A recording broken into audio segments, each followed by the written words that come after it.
En ik had het Requiem Skreun. Dat weer een hommage aan een tijd. En ik had verbonden aan de veskers. Want het is natuurlijk zo'n 124 jaar dat die vloot vergien is. En dat zijn eigenlijk 3 lagen. Die vloot is vergien. En die komt nooit weer waarom. Dat is een concreet ding. Ik ben van mening dat er een cultuur, een Frieske cultuur vergien is. En dat die ik net waarom komt. En uiteindelijk keer ik het naar binnen. En dan wordt het wat zwedder. Maar dan gaat het ook om ons eigen vergankelijkheid.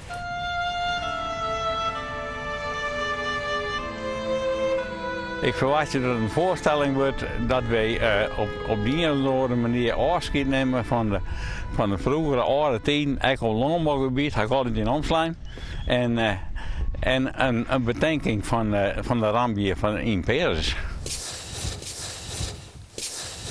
Hij stiert. Ja, mijn taak dat is via ik eigen taak. Ik heb het beschikbaar gesteld. Ik gebruik het hok even en het hinjem en tribunes dat hij hier al uitladen. En wat trekkers over de dik bracht, want dan mocht eerst zo hier raak heen.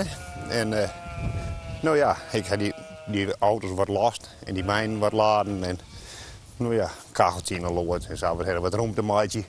Nou dat die keer aan de gang is en dat al belangstelling. Ja? En ik wil door de meewerking van de gemeenschap, elk heeft een taak, maar verkeer of neem maar op. En heel product komt er bij de zien.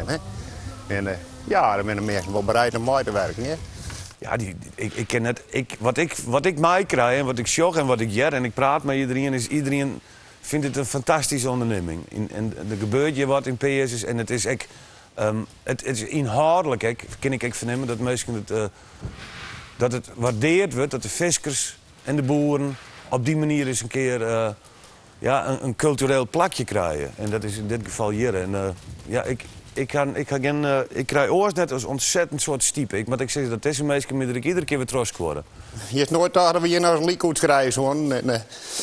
Maar ja, hij wordt ook naar Broekje ook. Gewoon in dagelijks leven. Maar ja, zeg je dat maar.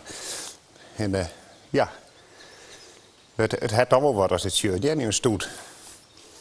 Tijdens die processie komen de mensen van die kant helemaal bij. Een hele stoet mensen met hinders en kaarten.